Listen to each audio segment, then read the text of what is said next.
Gracias a ustedes por venir. ¿Todo bien? Yo estoy con los pelos al viento recién levantada, así que por eso no prendo la cámara. Y con la tormenta da para quedarse en casa. Sí, encima estoy acá en la nube, está lloviendo, pero parece que se viene el mundo abajo. Ujú. Sí. Profe, te quería preguntar, por lo general no suelen tomar mucha comparación de autores, ¿no? Como que veo que el que más toman es Hegel en comparación con otros autores, pero después, en general, no. Eh, y no sé, te pueden llegar a preguntar qué críticas le hace Hume a las ideas de Descartes o las ideas de causalidad y sustancia, qué diferencia hay entre Hume y Kant. Eso puede llegar a pasar. Bien, gracias. O entre Hegel y Marx, eso seguro. Ok. A ver. Esperamos un minutito más y empezamos.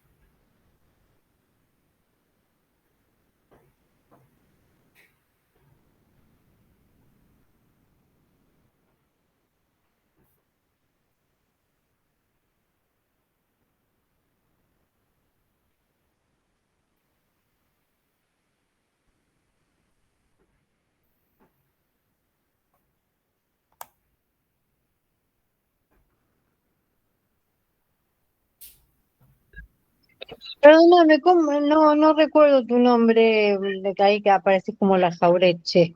Sí, Lautaro me llamo. Lauti, recién Sí. dijiste causalidad o algo más entre Hume y Kant, porque no alcancé o entre Hume y Descartes, no alcancé a tomar nota.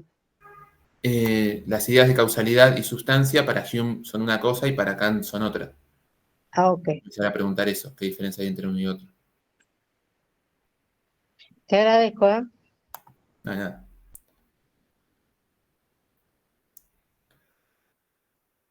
Che, está muy bueno el foro de salud mental. ¿Alguien pudo ir ya?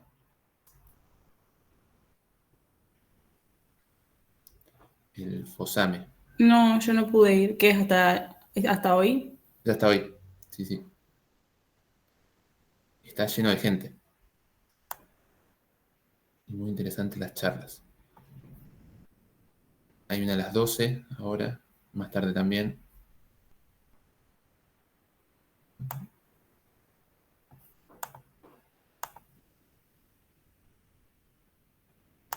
Bueno. Ah, Si no es mucho pedir y si podrás grabarla así después la vuelvo a escuchar la clase, por fin. sí, sí, le está grabando el bot. Ah, Hay ok, un bot gracias. entre nosotros. Gracias. Hay un bot entre nosotros que está grabando. Y ese bot lo hizo una compañera de la Jaureche, una genia. Porque Meet no te deja grabar. Bueno, somos varios más. Ya, empezamos.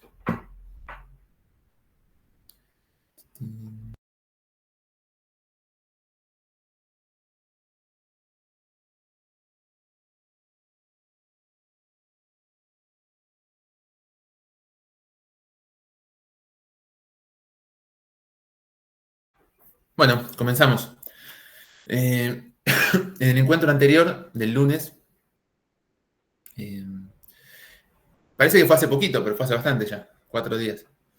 Eh, bueno, habíamos empezado a ver los autores de los prácticos. Llegamos a ver Descartes, Hume y Kant. ¿Sí? Y de Kant nos faltó una partecita todavía. Llegamos a ver que Kant, bueno, hace el giro copernicano, la transición del realismo al idealismo, hace todo el análisis de los juicios entre a priori y a posteriori, sintéticos y analíticos, habla de estas dos facultades que tenemos para conocer, sensibilidad y entendimiento, y nos quedamos en una cosita al final, que él dice que hay una tercera facultad, que es la de la razón en sentido estricto, así la llama. La razón en sentido estricto también le dice facultad de lo incondicionado.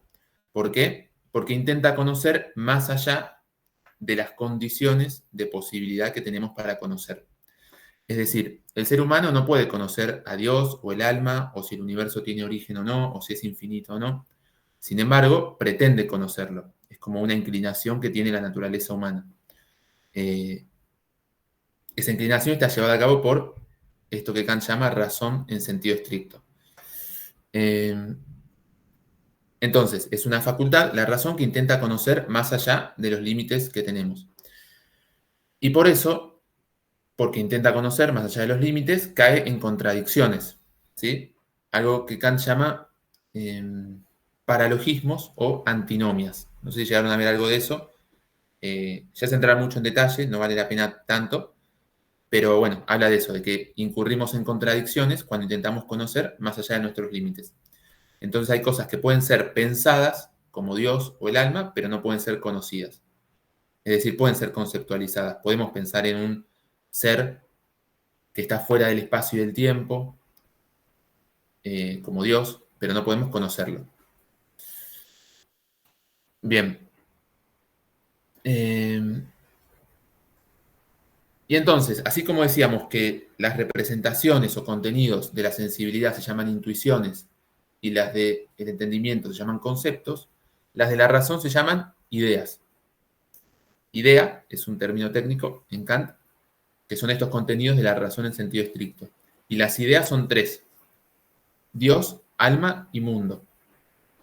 Dios, el alma y el mundo son tres cosas que no podemos conocer, que solo podemos pensar, y que cuando intentamos conocer sobre ellos, incurrimos en contradicciones. ¿Bien? Bueno, eso era lo último que faltaba de Kant. Bueno, y la parte de la crítica de la razón pura, donde analiza la razón, se llama dialéctica trascendental.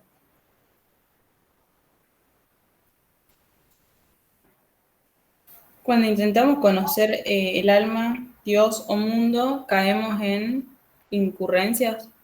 En contradicciones. Bien, gracias. Ya. Bueno, bien. Perdón, te consulto. Estas tres cosas que no podemos conocer es lo que después Hegel le va a criticar de lo no me sale la palabra, no me El acuerdo. noúmeno. Eso, exacto. Eso es, No ¿no? sé si se lo critica Hegel. No Ok. habla de eso. De lo del idealismo kantiano viene por ahí. Sí, esto es el idealismo que estamos viendo de Kant. Claro.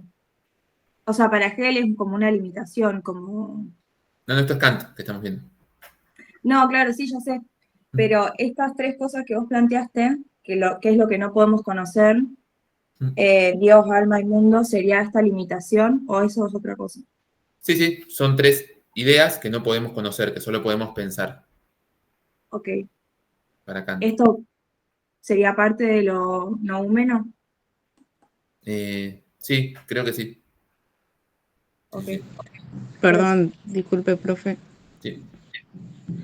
¿Qué se llamaba dialéctica trascendental? La sección de la crítica de la razón pura, el libro de Kant, en la cual analiza la razón en sentido estricto. Kant analiza la sensibilidad en la estética trascendental, el entendimiento en la lógica trascendental y la razón en la dialéctica trascendental, que son tres secciones de la crítica de la razón pura.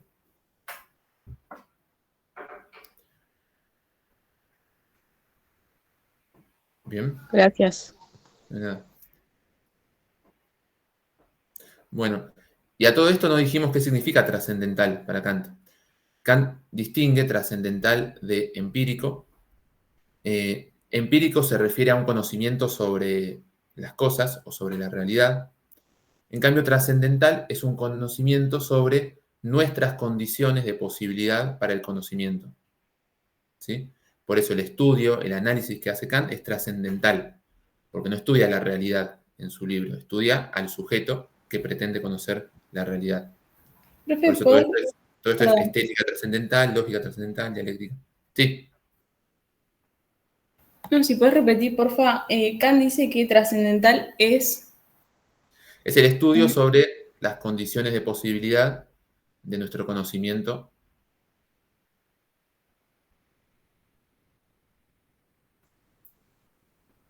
¿Bien? El estudio sobre nuestras posibilidades de conocimiento, bien. Sí.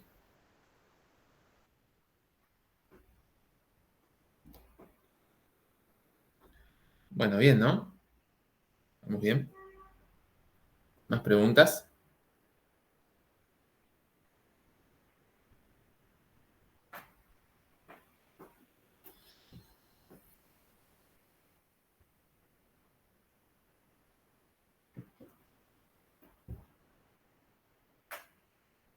¿Algo más? Bueno, y con esto terminaríamos con Kant. Ya está. Y habría que pasar a Hegel ahora.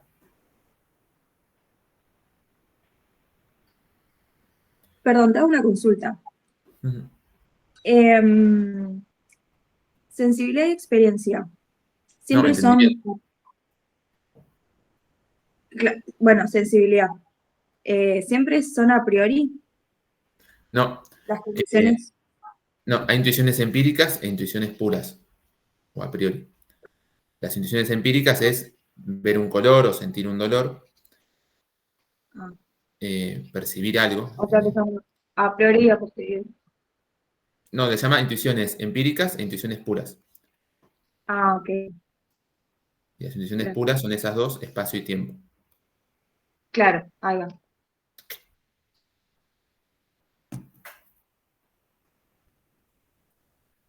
Bien. ¿Alguna pregunta más?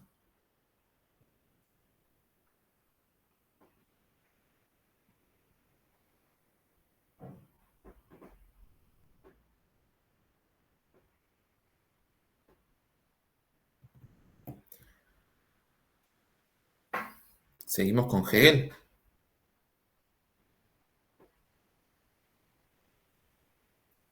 ¿Sí?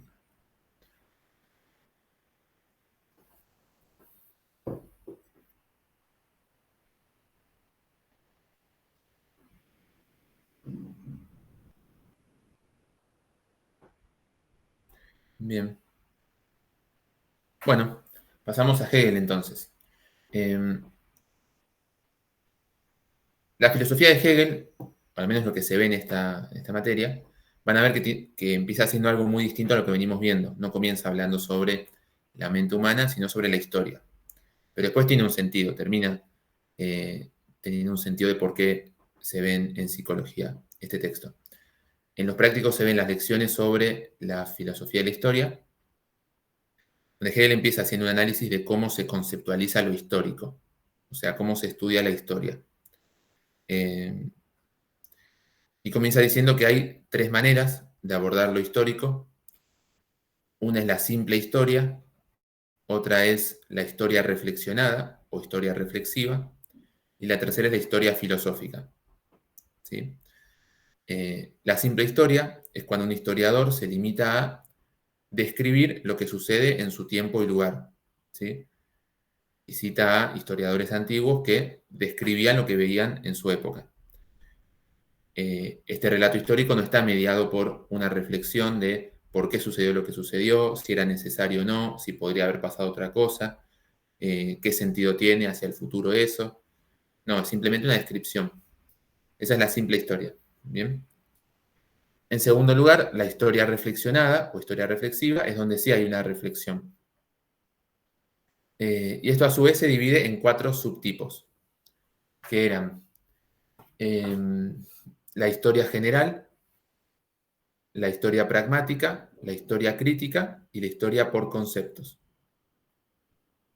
Bien, primero, la historia general es cuando se hace la historia de un pueblo o de una nación o del mundo entero.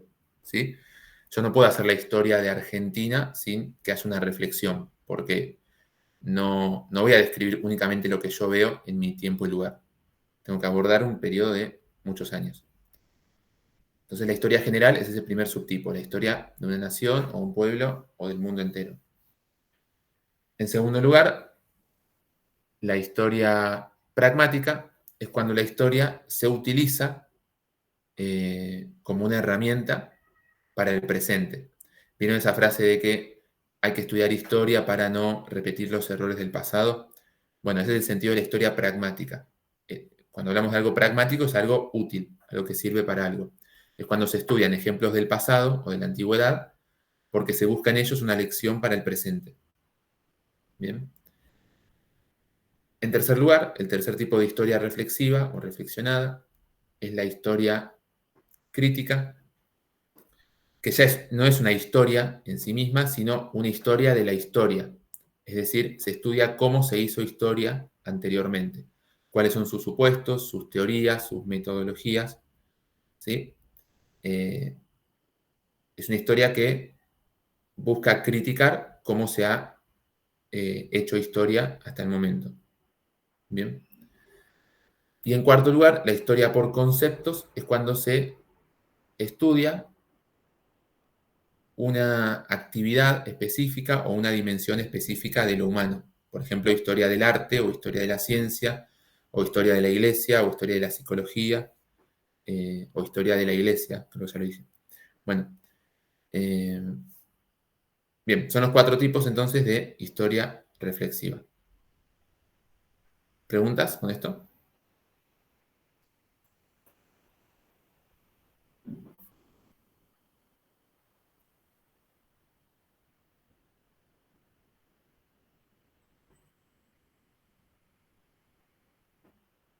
Te consulto, Mm. además están las otras dos, si no me equivoco, y tengo notado que en cada una hay un mayor nivel de conciencia. Ah, no sabía eso. ¿Lo dice en el texto? No, lo tengo anotado de, no sé si de un teórico o de una ficha de cátedra del verano. Por ahí te confundís con las etapas de la historia que habla más adelante Hegel, que habla de 3 etapas históricas. Claro, sí, claro, lo tengo después de eso. Después de la filosófica tengo como ese punteo. Ah, claro, pero ahora vamos a ir a la filosófica. Todavía Ok. no llegamos. Sí, esto es lo que se ve en el práctico, Valeria. Que probablemente les pregunten de eso. Vamos a ver esto, el texto de prácticos y la parte de la dialéctica.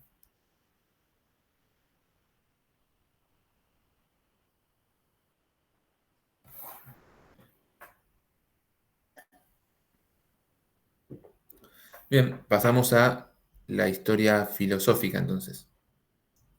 El tercer tipo de historia junto a simple historia e historia reflexiva. Bueno, antes de abordar la historia filosófica, Hegel dice que parecería haber una contradicción en hablar de historia filosófica, porque historia y filosofía son dos cosas muy distintas. Por un lado, la historia se remite a o se limita a lo sucedido, dejando el pensamiento en un segundo lugar, y la filosofía hace lo contrario, pone en primer lugar el pensamiento, la especulación, y los hechos o lo que sucede está en un segundo lugar. Entonces habría una aparente contradicción entre historia y filosofía. Enseguida Hegel dice que esa contradicción no es tal porque la filosofía aporta un único pensamiento a la historia, no es que la llena de pensamientos, sino que hay un único pensamiento que la filosofía aporta a la historia para hacer la historia filosófica.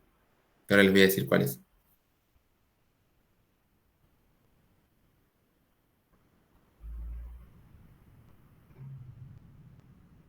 El único pensamiento que la filosofía aporta a la historia es el pensamiento de que la razón rige al mundo.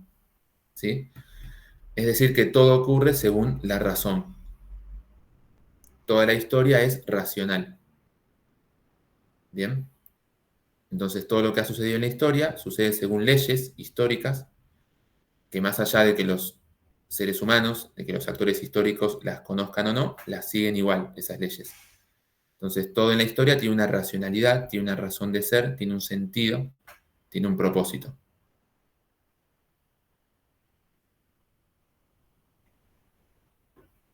¿Bien? ¿Hasta acá se entiende?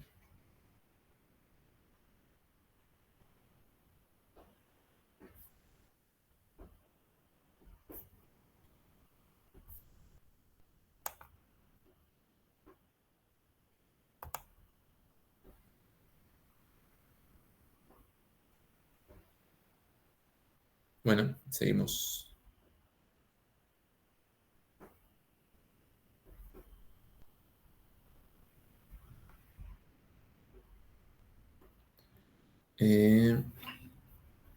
Bien, entonces esto de que la razón rige al mundo, de que toda la historia tiene un propósito, un sentido, una razón de ser.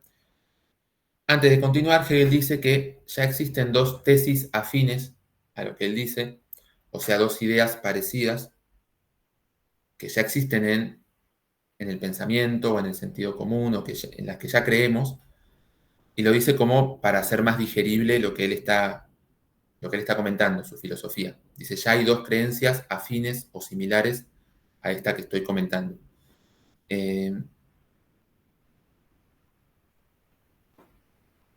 La primera tesis afín es la de...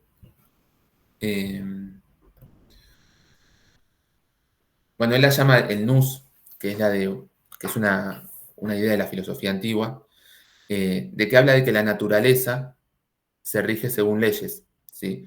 Los astros, los planetas, no conocen las leyes de la naturaleza y sin embargo se rigen matemáticamente por esas leyes. Bueno, lo que está planteando Hegel no es tan distinto a eso, solo que en vez de hablar de la naturaleza, habla de la historia. Los seres humanos se rigen según leyes históricas.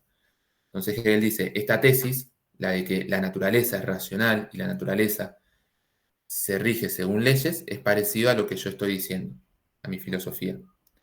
Y la segunda tesis afín a su filosofía es la de la providencia. Una idea que viene de la religión, de que hay un Dios o una providencia que rige al mundo y que le da un sentido al mundo. Bueno, eso es parecido a lo que dice Hegel. ¿Bien? ¿Se entiende? Hegel expone su filosofía, esto de que la razón rige al mundo y que la historia tiene un sentido, y enseguida, con una intención pedagógica, podría decirse, dice, hay dos tesis afines o dos ideas parecidas a lo que yo estoy diciendo. Una, la idea de que la naturaleza se rige según leyes, y otra, la idea de que existe una providencia. Entonces, no es tan raro lo que yo estoy diciendo. ¿Se entendió esto? Hasta acá.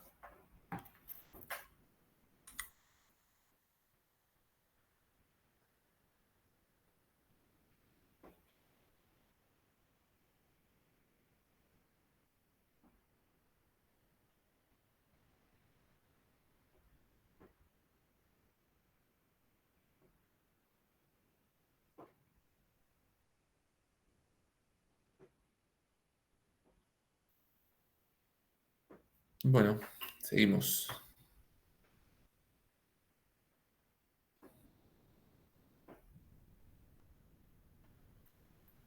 Bien. Bueno, entonces,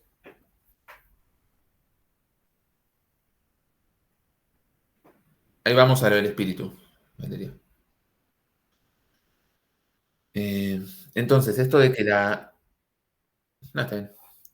Esto de que la historia tiene un sentido, tiene un propósito, bueno, la pregunta es, ¿hacia dónde se dirige entonces? ¿Cuál es ese propósito de la historia? Bien, Hegel dice que a medida que progresa la historia, el ser humano es cada vez más libre y a su vez es cada vez más consciente de sí mismo. ¿Sí? En cada etapa histórica, los seres humanos son más libres y también tienen un mayor conocimiento. Ambas cosas. Al mundo de lo humano o de lo social, Hegel lo llama espíritu. ¿Sí? Antes se hablaba de ciencias de la naturaleza y ciencias del espíritu. Hoy se dice ciencias naturales y sociales. Entonces, resumidamente, Hegel dice que el sentido de la historia es el desarrollo del espíritu hacia su libertad y autoconocimiento. ¿Bien?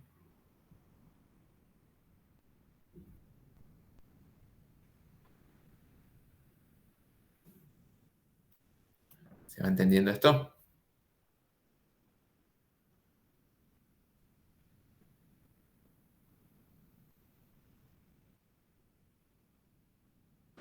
Sí. Bien, perfecto. Entonces, habla de tres etapas históricas en las cuales se vislumbra esto.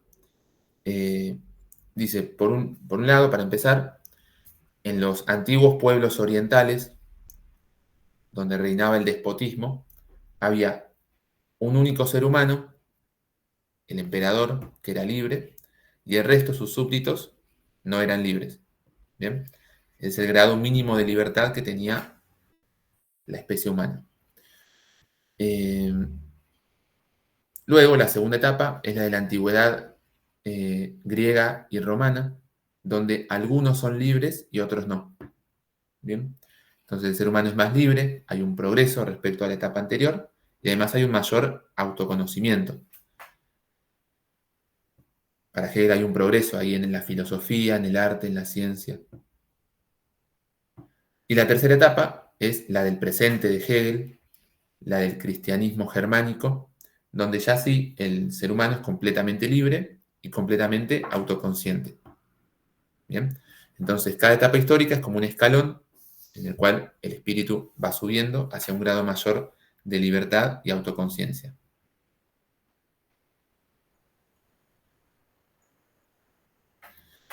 Bueno, ¿se entendió todo esto?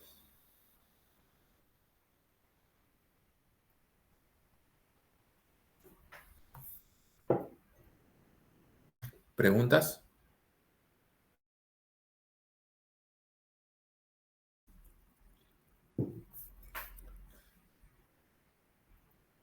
Bueno, seguimos. La dialéctica del amo y el esclavo, ¿la vieron? En teóricos.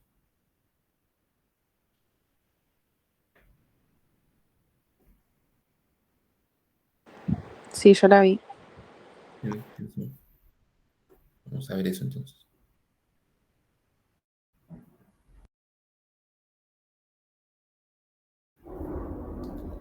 Bueno, seguimos entonces. Entonces, Hegel habla de que hay un desarrollo del espíritu a través de la historia. Este desarrollo no es lineal, no es simple, sino que se da de una manera dialéctica. Cuando Hegel habla de dialéctica, quiere decir que siempre existen contradicciones en la realidad y a través y a partir de esas contradicciones se desarrolla algo nuevo y algo superior. ¿Sí? Por ejemplo, en el feudalismo, un sistema económico del medioevo, surge una clase social incipiente, la burguesía, como una contradicción dentro de ese sistema, como algo que se le opone, y de esa lucha, de esa contradicción, surge bueno, la Revolución Francesa, el capitalismo, la Revolución Industrial. Entonces la historia se da siempre por luchas, por contradicciones, a partir de las cuales surge siempre algo superior. Esto es la dialéctica para Hegel. Él lo simplifica o lo explica con tres términos. Él dice que siempre hay algo que se afirma, en primer lugar, afirmación, algo que después lo niega, la negación, y un tercer elemento, la negación de la negación, que supera ambas cosas conteniéndolas. Otros nombres que se le dieron a estos tres momentos, afirmación, negación y negación de la negación, son tesis, antítesis y síntesis. Bien, entonces, por ejemplo, un profesor no es lo que es por sí mismo o en sí mismo, sino en oposición a sus alumnos. ¿Sí? Ahí tenemos tesis y antítesis. Pero a su vez, ambos términos, profesor y alumnos, están contenidos en la universidad, que sintetiza ambos, superándolos y conteniéndolos. Bueno, para Hegel toda la realidad y toda la historia es dialéctica.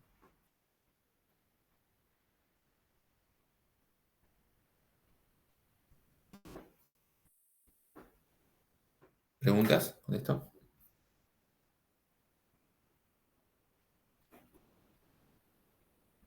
Profe, entonces en un primer momento afirmativo, ¿está bien decir que, o sea, la conciencia se afirma? ¿Partimos de eso? ¿Hay una conciencia ya en el primer momento? Y no sé, no llegamos todavía a la parte de la conciencia. Ahí Ah, cuando ok, veamos lo del amo y el esclavo. está bien.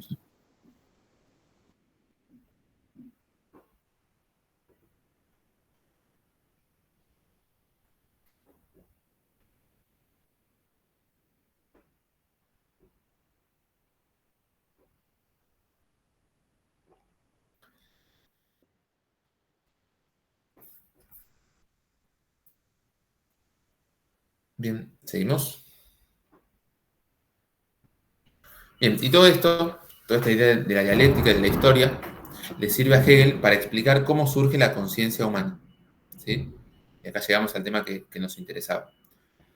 Recordemos que para Descartes la conciencia es el primer dato de todos los que tenemos. La primera certeza es la existencia de mí mismo. Hume ya dudaba de la existencia de la conciencia como algo único cuando criticaba la idea del yo. Y Kant también analiza el yo trascendental, el sujeto, la conciencia, pero para todos es un dato que se da de manera inmediata, ¿sí? No se da en interacción con los otros o no es como resultado de un desarrollo histórico. Bueno, esto sí es así para Hegel. La conciencia humana es el resultado de una lucha, de un desarrollo histórico y social. Y eso lo explica en La dialéctica del amo y el esclavo. Explica cómo surge la autoconciencia humana, a partir de qué proceso.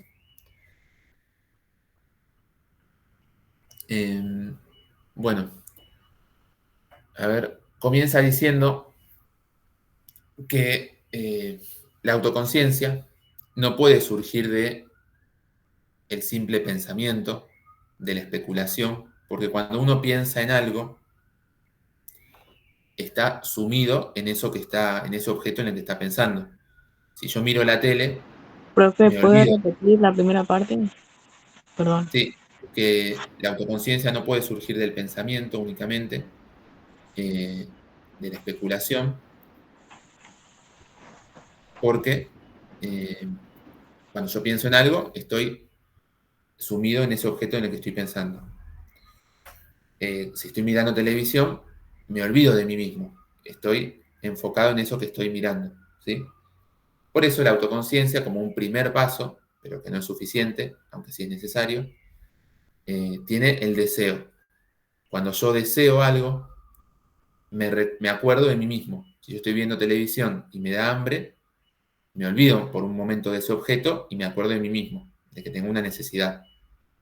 Por eso el primer paso para la autoconciencia es el deseo.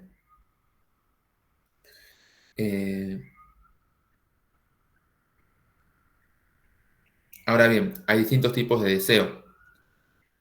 El deseo de alimento o de abrigo son deseos animales que tienden únicamente a la autoconservación.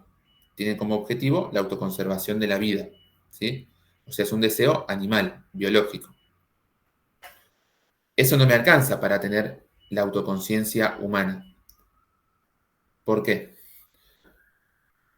Yo estoy seguro de que yo mismo soy un ser humano, ¿sí? Esa es una certeza subjetiva. Para poder alcanzar la autoconciencia necesito convertir esa certeza subjetiva en una realidad objetiva. Necesito materializar o exteriorizar eso. Entonces, el deseo tiene que dejar de ser un deseo animal, un deseo por la conservación de mi vida, y tengo que desear que otra persona me reconozca. Cuando otra persona me reconoce como ser humano, ahí esa certeza subjetiva que yo tengo se convierte en realidad objetiva. ¿Sí? Eso sería el deseo humano, profe, de que quiero que otro me reconozca, ¿no? Sí, exacto. Muy bien. Entonces, para yo trascender esa situación de animal, para ser algo más que un animal y ser un ser humano, necesito que mi deseo no sea un deseo animal. O sea, tengo que desear algo que no sea natural. No tengo que desear solamente comida o abrigo. Y lo único no natural que puedo llegar a desear es otro deseo humano. Entonces tengo que desear que otro ser humano me desee. O sea, que me reconozca como ser humano. Eh, Claro, es como que quiere un deseo permanente, porque por lo que yo entendí, vos por ejemplo comés una manzana y es temporal, después querés otra manzana más y así constantemente, ¿no? Bien, puede ser, sí. Pero sobre todo, desear algo no natural, que es el reconocimiento de otro ser humano. Bueno, y yo para que otro ser humano me reconozca y se dé cuenta de que yo también soy humano, necesito demostrarle que mi deseo no es un deseo animal, sino que es un deseo humano. Tengo que demostrarle que mi propia vida, que mi existencia biológica no es lo que yo más valoro. Porque ese es el caso del animal. El animal lo único que desea es autoconservarse. Hay algo que yo deseo más que mi propia vida, que es el reconocimiento del otro. Por eso, por esto último, el deseo de reconocimiento es una lucha a muerte. Yo, para demostrarle al otro que valoro más su reconocimiento que mi propia vida, tengo que mostrárselo poniendo en riesgo mi vida por su reconocimiento.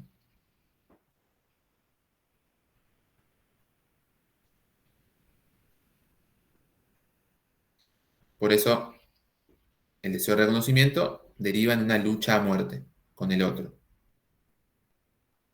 con otra conciencia. Bien, de esa lucha a muerte por el reconocimiento, no pueden morir ambos, porque entonces no habría nadie que reconozca al otro. Tampoco puede morir uno de ellos, porque no habría uno que reconozca al otro.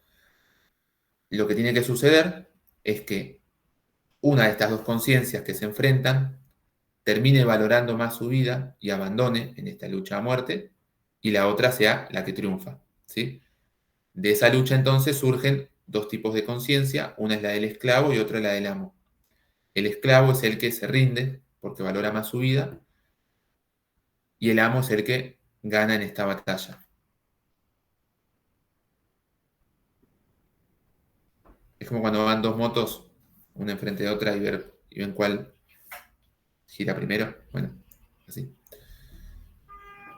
Entonces, de esta lucha, este conflicto, de acá, o sea, de acá surge la conciencia del amo y la conciencia del esclavo. ¿Antes no había conciencia?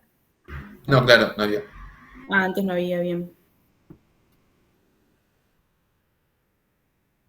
Porque si mueren los dos, no hay nadie que reconozca al otro. Tienen que quedar los dos vivos.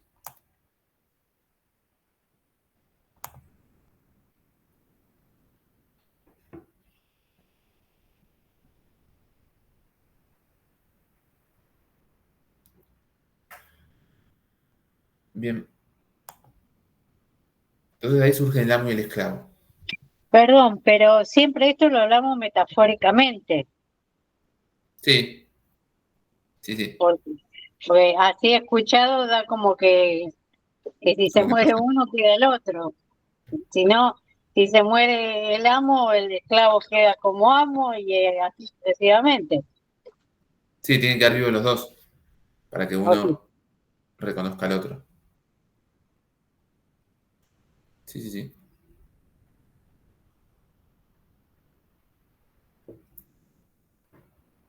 Bien, seguimos.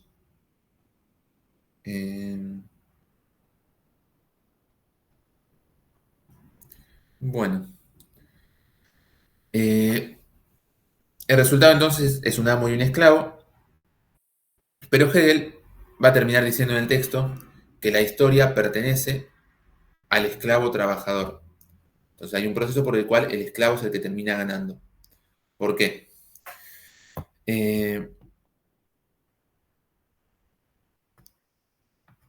Para Hegel es importante que cuando uno tiene una certeza subjetiva, esa certeza subjetiva se termine convirtiendo en una realidad objetiva. Y ahí es donde logro el reconocimiento.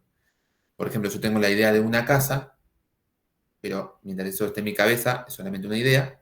Pero si yo construyo esa casa, voy a verme reflejado en ese producto que yo realicé. Y voy a verme reconocido en el fruto de mi trabajo, en haber transformado la naturaleza.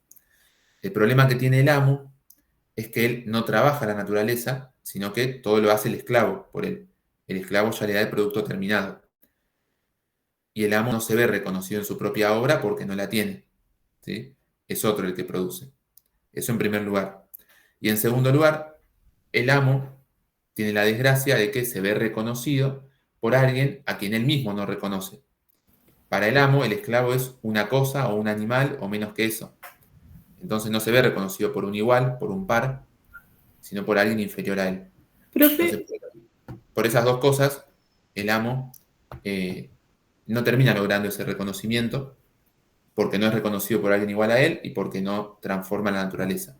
Por eso la historia, según Hegel, pertenece al esclavo trabajador, porque es el que finalmente puede transformar la naturaleza y verse reconocido en el producto de su trabajo. Sí, María Sol. Estaría mal decir que, o sea, obviamente para Hegel después gana como triunfa el esclavo porque termina siendo más libre, pero estaría mal pensar que, bueno, que el amo se vuelve ocioso y termina siendo como más animal. Sí, está muy bien eso. Ah, bien. Sí, sí. Ok, gracias.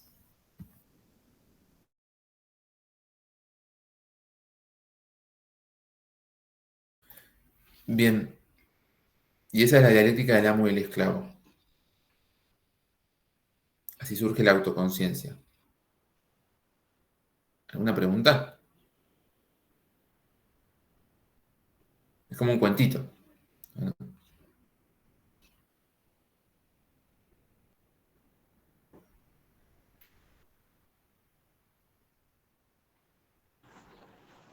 Profe, sí, una pregunta. sí. O sea, lo que quiere decir entonces que no hay otra conciencia para él que no sea el amo y el esclavo. No, Eh, no puede haber otra. No, no, no, no. Siempre bien, es una O sea, cosa. como que así surge la conciencia, ¿o no? Claro. Yendo más lejos, así surge la humanidad. Es una antropogénesis. Así surge el ser humano. Y se diferencia del animal. bien. ¿A qué renuncia? No, no sé a qué renuncia. Previamente en la lucha renuncia al reconocimiento del otro, porque valora más su propia vida.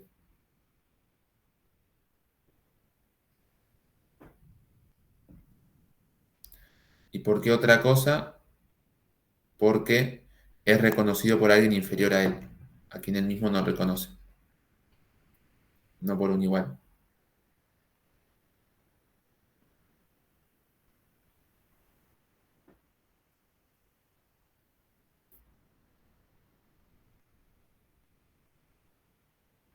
Bien, ¿algo más?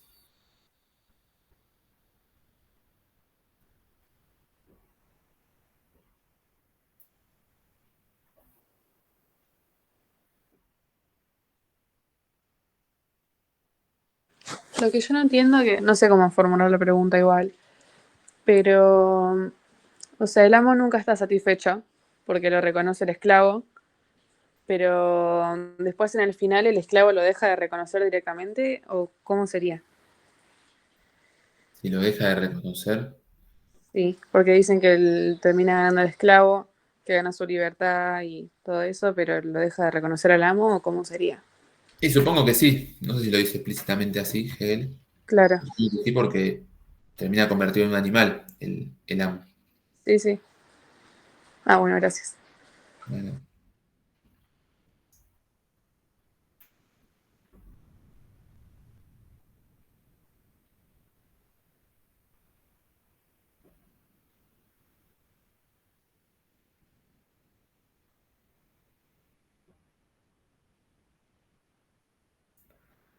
bien, y eso es Hegel entonces. ¿Preguntas con esto? Yo te quería consultar por lo que él llama negatividad. Mm. Eh, no me quedó muy claro. O sea, siempre que intenta conocer, fracasa y eso hace que haya más autoconciencia. No, no sé, no entendí bien qué sería. Creo que con negatividad se refiere a que una cosa se opone a otra. Eh, es eso, como que algo niega a otra cosa. Yo tengo anotado el teórico que dice, estos son los trabajos prácticos. No, las dos cosas. Ah, que en la medida en que la conciencia siempre se enfrenta a un objeto, supone una negatividad. Mm. Entiendo que es por esto, que siempre que intenta conocerse, fracasa, pero eso también es, él no dice motor, pero se puede volver más autoconsciente Sí, por por ahí esta esto de que negatividad. La conciencia se enfrenta a un objeto, lo niega siempre, por eso la negatividad, como en ese Exacto. enfrentamiento, hay una cosa que niega a otra, la conciencia negando al objeto, y lo intenta absorber, por decirlo así. Por eso, si el deseo es solamente animal o solamente natural, entonces nos convertimos en algo natural, en algo animal, ¿sí? Como que Ujú. la conciencia absorbe o asimila únicamente cosas naturales. Por eso la conciencia debe oponerse a otra conciencia, debe intentar negar otra conciencia para convertirse en autoconciencia. O sea, debe oponerse a otro ser humano. Claro. Ahí está. Como la frase Gracias. somos lo que, como la frase somos lo que comemos, bueno, si solo Mm. nuestro deseo es natural, seremos un animal. Si en cambio deseamos algo no natural, que es el reconocimiento de otro, es el camino para llegar a ser humanos. Ok, gracias. No hay nada. Bien, ¿alguna pregunta más?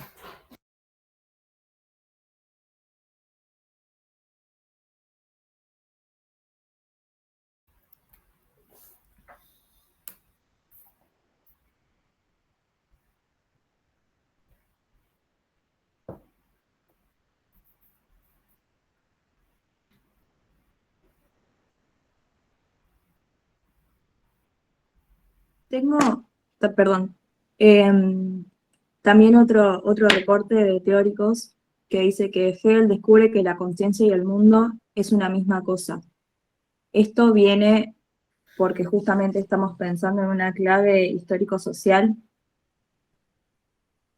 No, no sé, la conciencia del mundo es la misma cosa. Yo tengo que, como lo que busca la esencia, tipo antes de que arranque toda la dialéctica, es conocer como la realidad y llega a conocer la realidad del absoluto en el tercer momento y ahí dice que como que la conciencia entiende que todo es uno y la misma cosa, como que sí, el absoluto, la realidad es todo lo mismo. Claro, Creo. sí, tengo el mismo Ah, bien. recorte. También Sí, está re bien explicado hay un video de Germán en el canal de YouTube de la cátedra. Ah, perfecto. Está Entonces lo voy a bueno. chusmear. Gracias. buenísimo. Bien. ¿Algo más?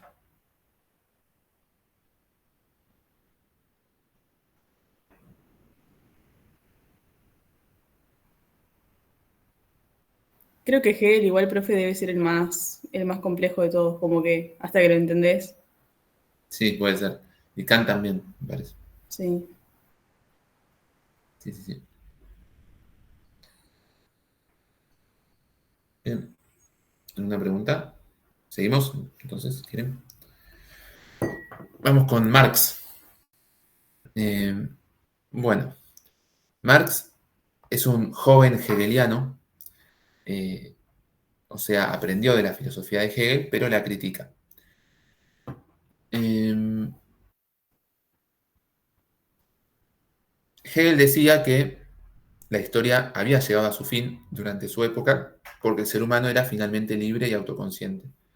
Eh, lo que critica Marx de esto es que en realidad en esa época no se ha completado la historia, el ser humano no es completamente libre porque hay toda una clase social que está desposeída, que es el proletariado. Entonces dice, es mentira lo que dice Hegel, que el ser humano ya es libre.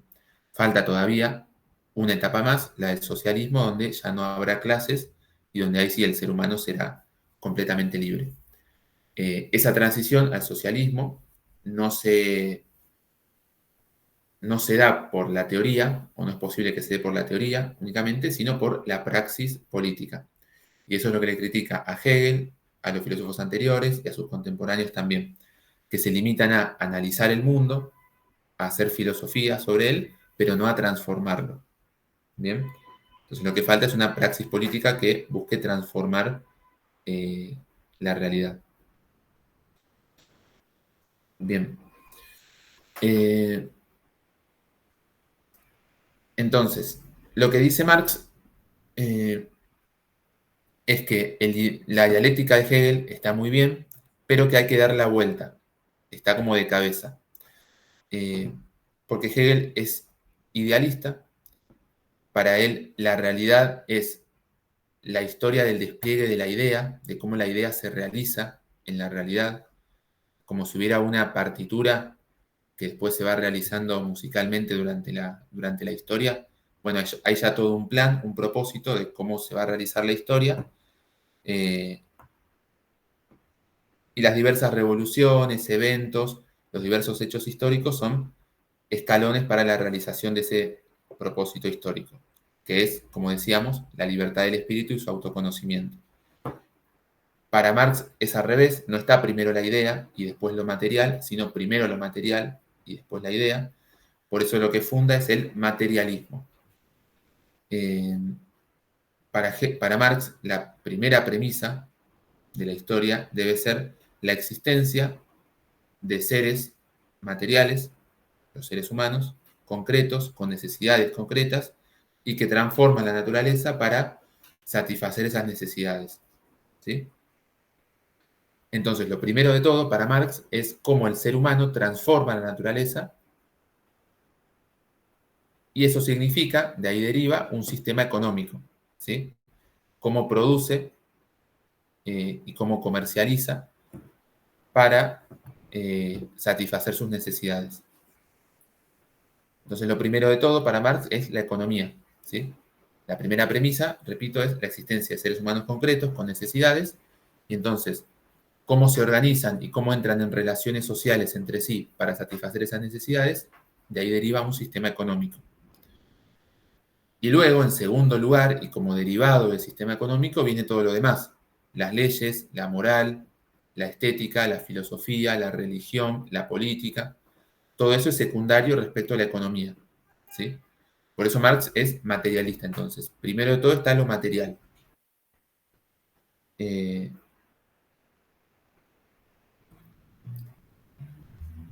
Para todo esto hace un esquema, entonces, el de base y superestructura.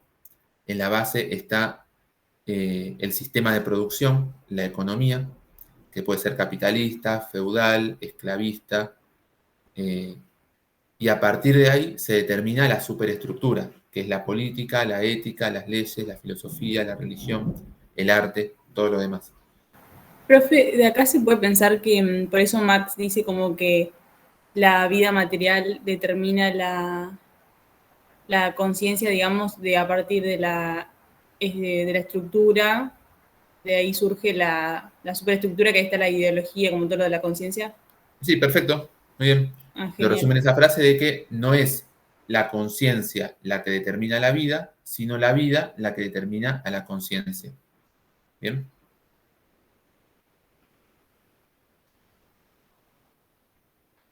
No somos como somos por cómo pensamos, sino al revés. Pensamos como pensamos por cómo somos o por cómo vivimos. Un ejemplo concreto. En la filosofía de Aristóteles y Platón, cuando hablan de los esclavos, dicen que hay seres humanos que nacieron para obedecer y otros que nacieron para mandar. ¿Sí? O sea, hay una justificación del sistema esclavista. Y de hecho, en la sociedad griega antigua era por ese sistema, había esclavos y amos. Entonces uno podía preguntarse, ¿cuál es la causa y cuál es la consecuencia? Lo que dice Marx, desde una postura materialista, es que primero hay un sistema de producción esclavócrata o esclavista, y a partir de ahí hay una filosofía que lo justifica, pero no al revés. No es que primero se pensó que hay seres humanos nacidos para obedecer y por eso se instauró un sistema esclavista. Al contrario, primero está lo material y después lo espiritual, entre comillas, o lo ideológico.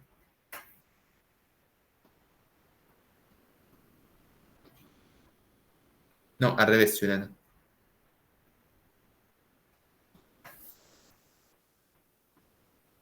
Bueno, ¿hasta acá se entendió?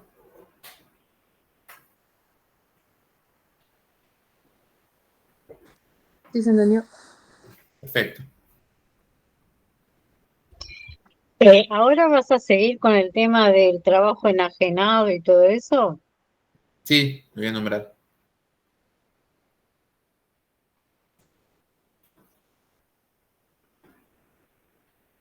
Bien.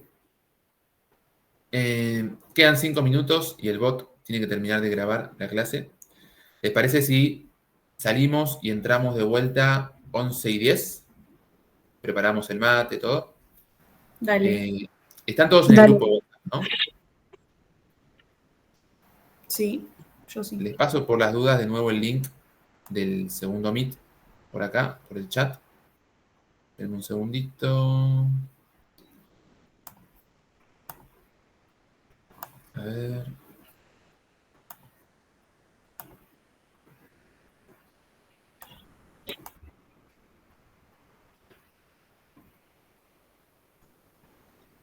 Se queda todo subido.